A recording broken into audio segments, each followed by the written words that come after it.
주제는 앞서 말씀드린 대로 자기 비난입니다. 살면서 가볍게 자책을 하는 일은 많은데 그게 심하면 문제가 되겠죠. 우선 내 마음이 다치고 결국 다른 사람의 마음 또한 핥히게 되는데요. 왜 자기 비난을 하게 되는지, 어떻게 하면 여기서 벗어날 수 있는지 차근차근 얘기 나눠보겠습니다. 그러니까 저는 이 오늘 주제를 딱 받아들었을 때 난 날마다 하는 것 같은데 막 이런 맞아요. 생각을 했어요. 근데 이렇게 차근차근히 보니까 이게 수위가, 그러니까 제가 지금 가볍게 생각하는 정도가 아닌 것 같더라고요. 예. 여러분은 언제 심각하게 자기 자신을 미워한 적이 있으신지 우리 이 교수님부터 먼저. 항상 마지막에 얘기했지만 저는 어렸을 때부터 좀 무슨 일이 있거나 그러면은 항상 원인을 저에게서부터 먼저 찾는 습관이 있어요. 네. 그리고 그냥 인생 자체가 반성의 삶이라고 이다 보니까 네. 뭔가 내가 원치 않은 일이 있거나 또는 이렇게 뭔가 이렇게 상처가 될 만한 일이 있을 때 굉장히 자책을 많이 하고 저에게서 이렇게 저를 탓하는 그런 면이 많이 있는 것 같아요. 네. 저도 벗어나려고 굉장히 오랫동안 연습을 하고 있습니다. 그래서 심리학과 교수가 되신 게 아닌가 거의 대부분이 그런 생각이 드네요. 맞아요. 예. 그리고 그럼 남정미 서평가님은 어떠세요? 저는 사실 자기 비난이라는 건 중학교 2, 3학년 정도에 네. 뗐다고 생각합니다. 오! 남을 비난하시 이거 네. 박수를 받아야 아니, 되는. 와. 진짜 그때 막 따돌림이라는 게 지금처럼 이렇게 많이 있지 않았을 때 그렇죠. 예, 같이 놀던 일곱 무수리들이 있었는데 어느 순간 칠공주라고 해주세요. 저희는 칠공주였는데 사람들이 부를 때는 그렇게 보였나 봐요. 이렇게. 네. 그래서 그때 있었던 친구들 사이에서 한 번 제가 그 타겟이 된 적이 있었어요. 근데 그건 진짜. 근데 진짜 막 힘드셨겠네요. 전학 가고 싶고 그랬는데 뭐 부모님들은 절대로 안 된다 이렇게 얘기해서 그래 그러면 내가 적응을 하고 말지 생각해서 그땐 전교생을 다 따돌렸던 것 같아요. 혼자서. 강한 분이세요. 예. 그래서 진짜 이럴 때 우리가 시체말로 멘탈이 강하다는 그쵸. 얘기하잖아요. 그때 맞아요. 되게 많이 강해졌던 것 같습니다. 아. 예. 그러고 나니까 사람에 대한 기대나 이런 것을 이제 그 디폴트 값을 제로로 만들어 놓고 시작을 했더니 인생에 너무 좋은 분들 많이 만나게 되더라고요. 아. 네네. 그러면서 자연스럽게 자기 비난도 줄어들게 되고. 전혀 안 합니다. 우리 여기서 지금 4명이서 방송하다가 나가서 실수하잖아요. 그럼 홍소연 아나운서 왜 저래? 이렇게 혼자 생각하는 스타일. 제가 오늘 잘해야 되겠네요. 사랑합니다. 좋으시겠어요. 그러니까요. 저는 어떠세요? 예. 작년 재작년에 그 부동산 문제 때문에 자기 비난을 굉장히 많이 했어요. 그러니까 집을 아이고야. 사지 않음으로써 벼락거지가 된다. 이게 굉장히 컸었잖아요. 그때 많은 사람들이 자책할 때 저도 함께 막 진짜 가슴을 치면서 자책을 한. 아. 이래서 벼락거지가 됐어. 막 전세 난민이야. 막 이러면서. 야, 그렇게 생각하면 네. 자기 비난 그때 하신 분들 많았겠는데요. 크게 했죠, 크게. 사실 지금 하고 계신 분들도 계실 거예요. 맞아요. 영끌. 네, 맞아요. 그런 식으로 또. 저는 너무 어릴 적 얘기를 하는 것 같은데요. 그러면 전 재수할 때 공부 안 했던 제 자신을 너무 막 고3 때 공부를 안 해서 이제 재수를 하게 된 거니까 그때 그리고 참- 모범생들은 그렇게 공부를 자기 비난을 하는구나. 나는 왜 오늘 좀 많이 못 먹었지 이런 생각하면서 n분의 1 냈는데 뭐 이러면서 근데 오늘 제일 부러운 분인 것 같아요. 맞아요. 예, 멘탈 예. 강하신 분들 너무 그러니까요. 예. 자, 그럼 우리는 이렇게 우리 서평가님처럼 건강하게 되기 위해서는 어떻게 해야 되는지 좀 얘기를 해볼게요. 그 교수님께서 이 개념에 대해서 좀 지적으로 얘기를 해주신다면요. 예. 뭐 지적을 할 것도 없이 그냥 쉽게 얘기해서 말 그대로 자기 비난은 자신을 비난하는 거죠. 우리가 어떤 사건의 원인에 대해서 이렇게 생각을 할 때 그걸 자신의 잘못이나 실수 때문이라고 그렇게 판단을 해버리는 거예요. 네가 맞아요. 못나서 너 때문이야. 네가 더 잘 준비했어야지. 이런 식으로. 그리고 평소에도 자신에 대해서 가혹하고 처벌적으로 계속 생각을 하는 거예요. 넌 정말 무능해. 별 볼 일 없어. 살가치 없어. 이렇게요. 너무 근데 듣기만 해도 칼이 돼서 꽂히네요. 어느 주제가 좀 마음 아프고 별로 이렇게 기분이 안 좋을 수 있는 그런 주제인 것 같아요. 그러다 보니까 더 이렇게 벗어날 수 있는 그런 측면들을 한번 탐색해 보면 좋을 텐데, 우리가 생각을 어떻게 하느냐에 따라서 우리의 감정, 행동이 달라지잖아요. 네. 부정적인 생각을 하면 불쾌한 감정이 느껴지고 또 도움이 되지 않는 행동을 하게 되는 건 너무 당연한 건데, 그 부정적인 생각에 가장 많은 지분을 차지하는 것이, 그리고 가장 파워풀한 영향력을 갖는 것이 바로 자기 비난적인 사고입니다. 자기 비난의 그런 영향들을 들여다보면은요, 먼저 이렇게 정서적으로 생각을 해봤을 때 우리가 작은 실수, 뭐만 하면 자기 비난적인 생각이 떠올라요. 네가 잘못했어. 뭐 이런 식으로 네 잘못이야. 그러다 보니까 죄책감을 자주 느끼게 됩니다. 네. 죄책감을. 또 자신이 무가치하고 열등한 사람으로 느껴지겠잖아요. 네 잘못이니까. 그러다 보니까 수치심도 자주 느끼고 열등감이 굉장히 많아요.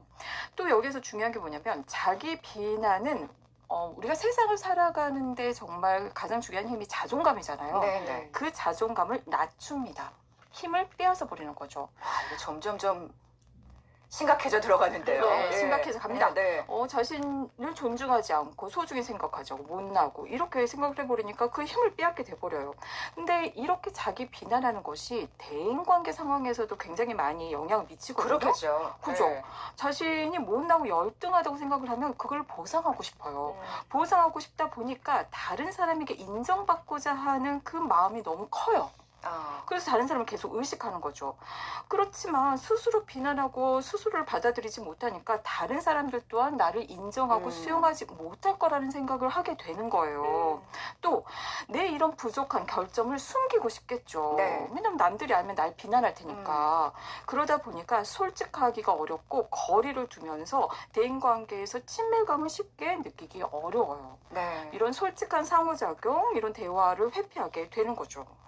또 여기에서 자기를 비난하는 생각에 빠지다 보면은요, 그 생각을 남이 하고 있다고 던져버리는 투사를 하게 돼요.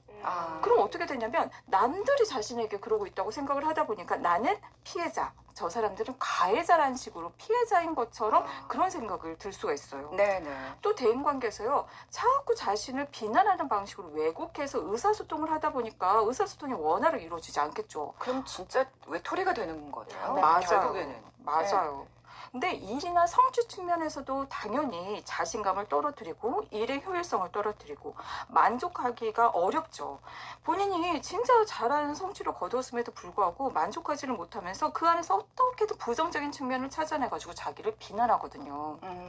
그리고 마지막으로 가장 중요한 건 뭐냐면 심리학 영역에서 수많은 부적응적인 행동, 병리의 원인의 핵심으로 자기 비난이 주목되고 있습니다. 네네. 즉 자기 비난이 무가치감을 만들고 우울하게 만들죠. 그리고 자신을 망가뜨리는 자살이 아이고야. 굉장히 중요하잖아요. 네. 막아야 되니까. 네, 그 네. 자살의 가장 파워풀한 영향이 자기 비난입니다. 또 잘못될까봐 실수할까봐. 왜냐하면 그러면 자기를 비난하는 생각이 고통스러울 테니까. 네. 그래서 늘 그런 잘못된 일이 일어날까봐 불안에 떱니다. 마지막으로 중독에 빠질 가능성이 높아요. 왜냐하면 자기 비난하는 사람들은요, 그 비난에 묻혀서 그 고통에서 벗어나는 법을 잘 모르세요. 네네. 그러다 보니까 일시적으로 쾌감을 주는 아. 어떤 알코올, 뭐 약물 예, 이런 예. 것들이 쉽게 빠지게 되죠. 네. 그러니까 지금 이번에 만나볼 영화와 책이 사실 이런 어떤 네. 인물형을 보여주는, 여실히 보여주는 내용이라고 볼 수 있겠네요. 자, 그럼 영화 얘기부터 좀 해볼까요? 네, 영화는 1994년에 기억하시는 분들 많으실 거예요. 미국을 뒤흔들어 놓은 굉장한 사건이 있었습니다. 피겨스케이팅 올림픽 기대주 낸시 캐리건을 괴한이 습격해서 무릎을 박살낸 사건인데요. 네네. 캐리건의 강력한 라이벌이었던 토냐 하딩과 그의 남편이 범인으로 지목됐습니다. 오늘 가져온 영화는 그 실화를 바탕으로 제작된 영화인데요. 2018년에 개봉했고 마고 로비가 주연을 맡았습니다. 세계 최초로 세계선수권대회에서 트리플 악셀을 성공시킨 토냐 하딩의 실화인데요. 폭력적인 엄마 밑에서 자기 비난을 스스로 내면화하는 하딩의 모습이 굉장히 인상적으로 그려지고 있습니다. 그렇군요. 저 어렸을 때라서 이 기억이 나요. 네. 이 토냐 하딩, 낸시 캐리건, 그리고 카타리나 비트도 있었고 네, 맞습니다. 열심히 그 피겨 스케이팅을 봤던 기억이 나는데 세계의 악녀로 이름을 떨친. 맞아요. 결국에는 그렇게 또 네, 종결이 맞아요. 지어지는 책은 어떤 건가요? 네, 이번 주 심리 자기 비난 관련으로 같이 읽어볼 작품은 서경희 작가의 장편 소설 하리라는 작품을 가지고 왔습니다. 이 작품이 2022년 중소출판사 출판 콘텐츠 창작 지원 사업 선정작으로 뽑힌 작품이거든요. 예, 그런 작품인 만큼 생각해볼 만한 소재가 내용으로 담겨 있습니다. 원하지 않은 임신으로 미혼모 쉼터에 가게 된 등장인물들의 이야기가 펼쳐지는 일종의 삶의 부조리 극을 담은 소설입니다. 하리. 네. 이게 또 주인공 이름이다요? 예. 네네.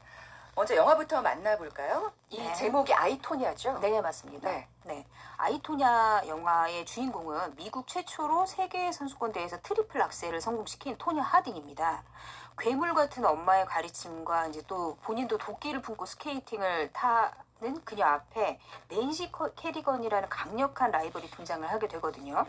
그래서 동계 올림픽 출전권을 따기 위한 선수권 대회에서 하딩은 낸시 캐리건을 폭행한 그 사건의 배우로 지목을 당하게 되는 그런 사건이 있었는데 영화는 이런 실제 인물들의 인터뷰하고 극을 오가면서 굉장히 아. 독특하게 진행이 돼요. 예, 예. 그러면서 이 사건의 진위가 무엇인지 파헤쳐가는 영화입니다.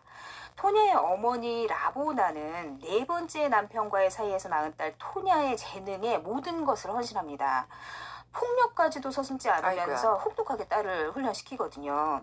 그러니까 토냐의 어머니는 남편을 수시로 갈아치워요. 그런데 남편에게 본인이 원하는 걸 항상 받지 못하거든요. 그거를 이 어린 토냐에게 보상받으려고 합니다. 이 엄마도 문제가 있네요. 그렇죠. 교수님. 문제적 성격이죠. 영화 보고 너무 진짜 심해가지고. 4-4랑 네. 살고 있는 거는 지금. 그렇죠. 네. 딸을 굉장히 마음대로 조종하고 통제하는 엄마는 수시로 토냐를 비난합니다. 넌 너무 평범해. 넌 특별한 게 없어. 그게 노력한 거니? 넌 물러 터졌어. 넌 할 수 없어. 진짜 못생겼다. 이런 식으로 정말 딸에게 할 수 없는 완벽하게 수치심만 일으키는 그런 말들을 골라서 합니다. 그러니까 이게 자연스럽게 그냥 세뇌가 된 건가요? 그럼 토니 3살 하딩은? 때부터 계속 그런 얘기를 어릴 때부터 듣는다고 생각을 하면 아이고야, 3살. 아. 그렇죠. 그러니까 사실 이렇게 혹독하게 스케이팅을 훈련받고 뭐 스케이트를 탄 토냐에게 또래 친구들은 친구가 아니라 경쟁자였고 이겨야 할 상대였습니다. 아, 진짜 또 외톨이가 되는 거네요. 그렇죠. 예. 토냐가 이제 친구를 좀 사귀려고 하면 엄마가 와서 그래요. 모든 친구는 적이다 이러면서 친구 사귀지 말라고. 그리고 토냐가 뭐 스케이팅을 타다 소변이 급할 수도 있잖아요. 소변을 보러 가겠다고 하면 스케이트장 사용 시간이 있는데 돈 아깝게 소변을 어떻게 보러 가냐면서 세상에. 화장실을 안 보내가지고 스케이트장에서 그대로 실례를 하고 그러니까 수치심을 굉장히 많이 받았겠죠. 그렇겠죠. 그리고 폭언과 폭력은 항상 일상다반사입니다. 심지어는 말다툼 중에 식탁에 있던 칼을 던져가지고 토냐의 팔에 상처를 내기까지 합니다. 아이고, 스케이트 타야 되는 그렇죠. 딸을. 그러니까 아이고. 어린 토냐는 이제 어느덧 학대를 너무 당하니까 이게 평범한 일과가 됐어요. 당연하고. 그리고 모든 게 내가 부족하고 내가 못나서 일어나는 당연한 결과다. 자기 비난. 그렇죠. 예. 이렇게 믿으면서 엄마의 비난을 고스란히 자기 마음 안에 내재해 버립니다. 어느 날 이제 토냐가 정신적으로 너무 힘든 날 지푸라기라도 잡는 심정으로 엄마를 찾아가서 울먹이면서 물어요. 엄마는 어려서 날 사랑하기는 했어? 이렇게 아이고야. 물어보니까 토냐 엄마가 유명한 아이스쇼 스타 소냐 헨이 엄마가 소냐를 사랑했을까? 개떡 같은 소리 하지 마라. 난 집에서 요리만 하지 않고 널 챔피언으로 만들었다. 그토록 네 원망을 들으면서도 난 참고 인내하고 엄마로서 희생했다. 나도 나 같은 엄마가 있었으면 좋았겠다. 도대체 다정한 게 무슨 쓸모가 있냐. 이렇게 토냐한테 얘기를 하거든요.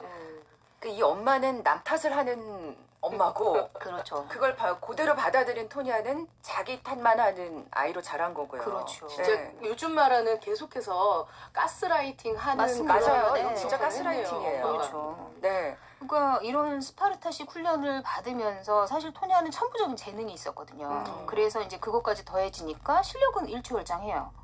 그래서 미국 최초로 세계 선수권 대회에서 트리플 악셀을 성공시키는 정말 대단한 일이거든요. 그러니까 지금 기억이 나요. 그 토니 하딩이 굉장히 다부졌거든요. 네. 근육질로. 기계적으로 너무 잘 도는 기술적으로 굉장히 훌륭한 선수죠. 굉장히 탄탄하고. 네, 맞아요. 네. 그러니까 전 세계의 주목을 받아요. 그런데 사생활은 엉망이에요. 아. 어머니의 오랜 학대로 인해서 애정 결핍에다가 아까 교수님 말씀하셨듯이 자존감은 너무 낮고 열등감도 있고 친구나 동료들하고도 전혀 어울리지 못하거든요. 네네네. 그러던 중에 이제 자신에게 호감을 표시하는 굉장히 나쁜 남자 제프라는 남자와 사랑에 또 빠져요. 이게 그렇게 생각하면 이건 중독이다. 여기 이게 이제 남자한테 뭔가 의존하는 게 생긴 거잖아요. 그죠? 맞아요. 네. 그러니까 엄마한테 못 받은 사랑을 누구에게라도 받고 싶었는데 사실 네. 제프도 흔하게 말하는 너무 나쁜 남자인 거예요. 그러니까 아이고. 엄마랑 마찬가지로 토냐에게를 학대하고 폭력을 휘두르고 하필이면. 네, 근데 그런 그와 결혼까지 해버립니다. 제프는 특별한 직업도 없이 토냐를 착취하고 토냐는 생활고에 시달려요. 그런데도 훈련을 계속 하거든요. 그리고 제프도 끊지 못해요. 그렇게 맞으면서도 만남과 이별을 반복하면서 계속 이 아이고야. 악연을 이어갑니다. 그리고 토냐는 자기가 맞아야 하는 존재라고 마음속으로 생각을 해요. 그러면서 제프의 폭력을 사랑이다라고 착각을 하기까지도 합니다. 그러니까 자신이 굉장히 뛰어난 스케이팅 실력을 갖고 있으면서도 늘 자기 실력을 못마땅해 하고 또 다른 선수들과 늘 비교해요. 아니 그러니까 사실 트리플 악셀을 그러니까 미국 그렇죠. 최초로 성공시킨 세계 선수면 최초. 나 진짜 대단해라고 생각할 법도 한데 맞습니다. 말이죠. 예. 그런데 자기의 단점만 봐요. 토냐는 나는 한 번도 여성스러웠던 적이 없다. 이러면서 욕을 입에 달고 살고 그리고 기술적으로 굉장히 뛰어난 자기의 장점에 주목하지 않고 자기가 돈이 없어서 스케이팅복을 스스로 만들어 입었어야 했거든요. 그러니까 자신의 이 만들어진 옷, 여성스럽지 못함 이런 것 때문에 심사위원들이 나를 항상 미워하고 내내 내가 차별적인 점수를 받는다라고 생각하고 늘 불안하고 초조해요. 그래서 이 교수님이 얘기하신 네, 그대로예요. 맞아요. 예. 남들이 나를 인정해 주려면 나를 입증해야 된다. 이래서 더 그거에 대한 불안과 압박에 시달려요. 그러니까 훈련을 하면서도 늘 대중들의 사랑을 받고 싶지만 나는 왜 대중들의 사랑을 못 받을까? 엄마에게도 남편에게도 제프에게도 사람들은 다 나를 미워한다. 이렇게 생각을 하거든요. 대인 관계가 안 되는 거죠. 그렇죠. 예. 그러던 차에 이제 경쟁자로 부상한 낸시 캐리건은 중산층의 가정에서 천사처럼 자란 이미지인 거예요. 그러니까 아니 그리고 사실은 그 외적인 네, 조건도 되게 맞아요. 달랐어요. 맞아요. 좀 길쭉하고 맞습니다. 우아했죠.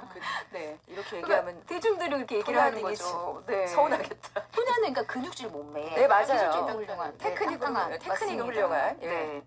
그러니까 토냐와 낸시를 대중들도 거리의 불황화 귀족 약간 이런 이미지로 생각을 하고 근데 이런 것도 언론도 문제다. 네, 그죠? 맞아요, 그런 식으로 맞아요. 또 비교했을 거예요. 예. 그러니까 그 열등감이나 이런 것들이 더 심해지고 라이벌에 대한 그 질투심이 너무 불타게 되는 거죠. 그게 달하게 됩니다. 그래서 결국에는 이제 결말이 파국으로 그렇죠. 치닫는 거잖아요. 네, 예. 맞습니다.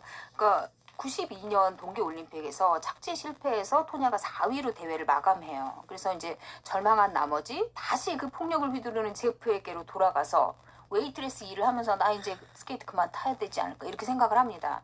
그런데 어릴 적 그녀의 코치였던 다이앤이 선생님이 그녀의 재능이 너무 아까우니까 우리 94년 동계올림픽을 위해서 훈련을 다시 해보자라고 설득을 하거든요. 네, 네. 그러고 다시 훈련을 하고 93년에 노스웨스트 퍼시픽 선수권 대회에 나가려고 하는데 대중에게 이제 어떤 미지의 인물에게 살해 위협을 받게 돼요. 그래서 못 나가겠다 이렇게 생각을 하니까 제프가 그 모습을 옆에 보고 있다가 너의 라이벌인 낸시 캐리건을 없앨 수 있는 중요한 아이디어가 떠올랐다면서 그러니까 자신의 친구에게 제프가 자기의 친구에게 낸시를 협박해라. 그래서 낸시가 못 나오게 그렇게 조작을 하려고 꾸민 거예요. 근데 이 사건에서 토냐가 낸시의 훈련장과 연습 시간을 미리 알아보거든요. 그러니까 토냐도 그 음모를 알고는 있었던 거예요.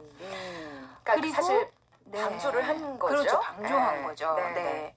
그래서 뭐 제프가 시킨 션이라는 남자가 디트로이트에서 이제 연습을 마친 낸시를 습격할 사기꾼 2명을 고용하고 그 사기꾼들이 이제 좀 과하게 협박만 하는 게 아니라 그녀의 무릎을 망가뜨린 다음에 체포가 됩니다. 네, 네. 그러니까 FBI도 개입이 됐어요. 이 사건에 관심을 갖고 배우의 인물을 추적하거든요. 근데 낸시가 없는 상태에서 토냐는 당연히 실력이 우수하니까 올림픽 대표 자격을 얻었어요. 그런데 그 배우가 낸시를 공격한 배우가 토냐와 남자친구일지도 모른다라는 샷을 때문에 유죄 판결을 받을 수도 있다라는 생각 때문에 스스로 FBI에 가서 내가 그런 게 아니라 제프와 션이 일을 꾸몄다라고 고발을 해요. 그런데 제프가 가만히 있겠어요. 토냐도 알고 있었다. 이러면서 토냐를 끌어들이거든요. 예, 예. 그러니까 이제 연맹에서는 못 나가게 하려고 하는데 토냐는 연맹을 고소하겠다. 이렇게 이제 당차게 대들면서 우여곡절 끝에 올림픽에는 출전을 하게 돼요.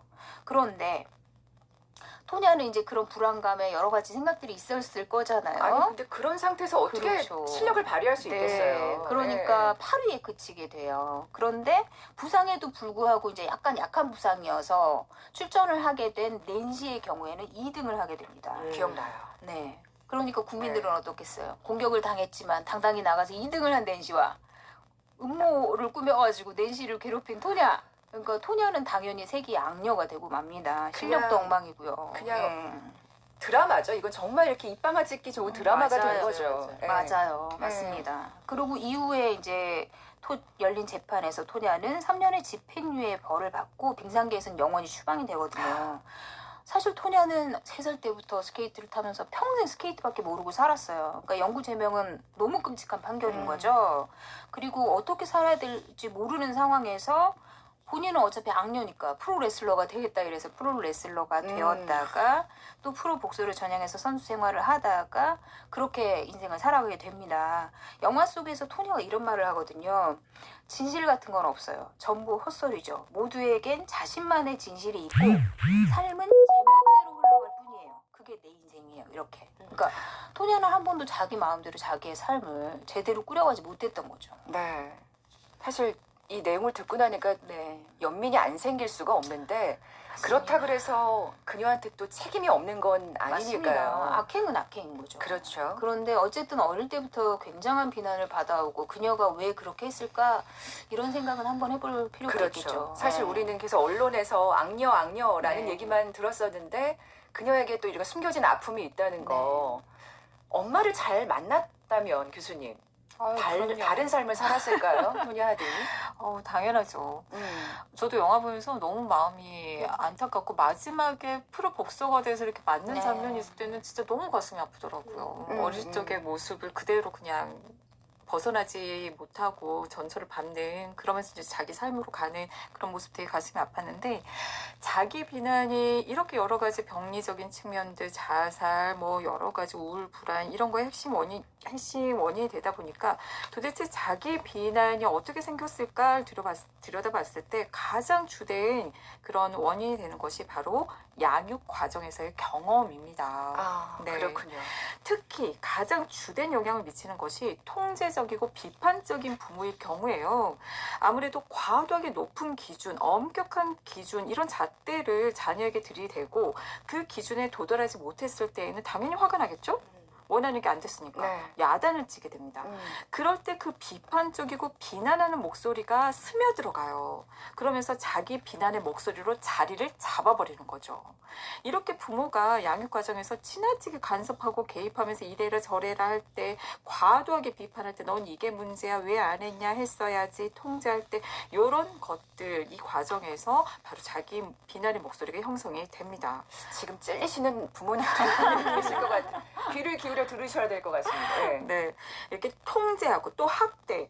영화에서처럼 굉장히 학대를 했어요. 이 학대하는 부정적인 양육 그 안에서 부모가 하는 말, 행동, 언행이 바로 핵심 요인인데 모욕하고 멸시하고 무시하고 비난하고 비판하고 지적하는 그 말과 행동이 자녀로 하여금 평생 자신이 자신을 부모처럼 비난하게 만들어 버리는 거죠. 근데 이렇게 과도하게 통제하고 학대하는 그런 양육을 내가 하지 않는다고 하더라도 저를 포함해서 많은 부모님들이 평소에 이 양육을 하다 보면 양육 자체가 굉장히 힘들잖아요. 그렇죠. 아이고, 쉬운 일이 아니죠. 정말 수시로 힘들고 짜증이 나요. 하라는 거 안 하고 내가 원하는 대로 되지 않으니까. 그러다 보니 야단치고 비난하게 돼요. 근데 그 사람이 주체가 주 양육자일 수도 있지만 보조 양육자일 수도 있고요. 또 대신 봐주시는 분일 수도 있어요. 제가 이렇게 상담을 해보면 대신 봐주셨던 그런 이모님께서 하시는 경우도 있고요. 왜냐하면 뜻대로 안 되니까 또 할머님일 수도 있고 네. 또 만났던 어떤 선생님일 수도 있고 얘가 뜻대로 되나요? 그러니까 비난을 하게 돼요. 너는 못됐어. 너만 아니었어도 그 화난 목소리가 또 스며들어 갑니다. 근데 그 밖에도요. 나는 별로 아이에게 통제하지 않는데 반임하는 부모일 경우에도 가능성이 높아요. 왜냐하면 반임을 하게 되면요. 어렵죠. 네네. 기본적인 욕구, 돌봄받고 싶고 사랑받고 싶고 인정받고 싶고 이런 기본적인 욕구들이 충족되지 않다 보니 그 결핍이 자기 비난의 목소리를 만들어요. 왜냐하면 왜 나에게는 이런 결핍이 왔을까? 그 원인을 자신에게서 찾게 되는 거죠. 네네. 또 어떤 제가 만났던 내담자분은 아예 부모님이 방임을 해버리니까 나도 누군가가 나에게 잔소리를 해줬으면 좋겠어라는 생각에서 자기가 자신을 지나치게 간섭하고 비난하는 잔소리하는 목소리를 만들어버리더라고요. 그러니까 결국에는 이 훈육과 사랑이 얼마나 균형을 맞추느냐가 가장 중요한 문제인 것 같아요. 사실 이 말이 쉽지. 맞아요. 어떻게 균형을 맞추는 게 진짜 어려운 일이긴 한데요. 네. 노래 한 곡 듣고 나서 책 얘기를 또 해보겠습니다. 로라 브레니건의 글로리아.